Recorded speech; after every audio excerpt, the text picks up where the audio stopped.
আমেরিকার সবচেয়ে বড় সামরিক রহস্য কি এখন তেহরানের ড্রয়িং রুমে? ইস্পাহানের আকাশে এ কোন মহাপ্রলয় যা পেন্টাগনের রাতের ঘুম কেড়ে নিয়েছে? ইস্পাহানের মাটিতে মার্কিন স্পেশাল ফোর্সের এক চরম ব্যর্থ উদ্ধার অভিযান। ভেঙে পড়েছে ব্ল্যাক হুক আর MC-130 যে বিমান, কিন্তু ধ্বংসস্তূপের নিচে পাওয়া গেল এমন কিছু যা বদলে দিতে পারে পৃথিবীর মানচিত্র। একটি রহস্যময় গোলাকার যন্ত্র, নাম গার্ডিয়ান লেজার ট্রান্সমিটার। এটি স্রেফ যন্ত্র নয়, এটি মার্কিন আকাশপথের এক অদৃশ্য বর্ম। লেজার রশ্মি দিয়ে মিসাইলকে অন্ধ করে দেওয়ার সেই সুপার সিক্রেট প্রযুক্তি এখন ইরানের দখলে। প্রচলিত কোনো অস্ত্র নয়, এটি সরাসরি ক্ষেপণাস্ত্রের সেন্সরকে বিভ্রান্ত করে ফেলে। আমেরিকার আকাশে আধিপত্যের সেই লাইফলাইন আজ ইরানের হাতে বন্দী, কিন্তু টুইস্টটা আরো গভীর। ইরান কি এই গোপন কোড এখন রাশিয়া আর চীনের হাতে তুলে দেবে? বিনিময়ে তেহরান হয়তো পাবে আধুনিক যুদ্ধ বিমান আর ভয়ঙ্কর সব গোয়েন্দা তথ্য।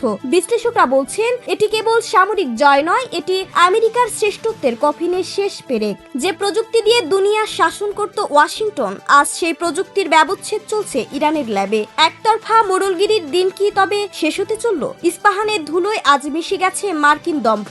ইরান দেখিয়ে দিল প্রতিশোধ কেবল মিসাইল বা ড্রোনে নয়, এটি বুদ্ধিমত্তার এক নির্মম খেলা।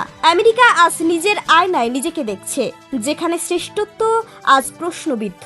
দুনিয়া এখন দেখছে এক নতুন শক্তির উত্থান, যেখানে দামি প্রযুক্তিও আজ অজেয় নয়। আমেরিকা কি পারবে এই প্রযুক্তিগত ক্ষতি সামলাতে, নাকি ইস্পাহানের এই ধ্বংসস্তূপ থেকেই শুরু হবে পশ্চিমা আধিপত্যের চূড়ান্ত পতন? সময়ের কাঁটা কি তবে উল্টো দিকে ঘুরতে শুরু করেছে?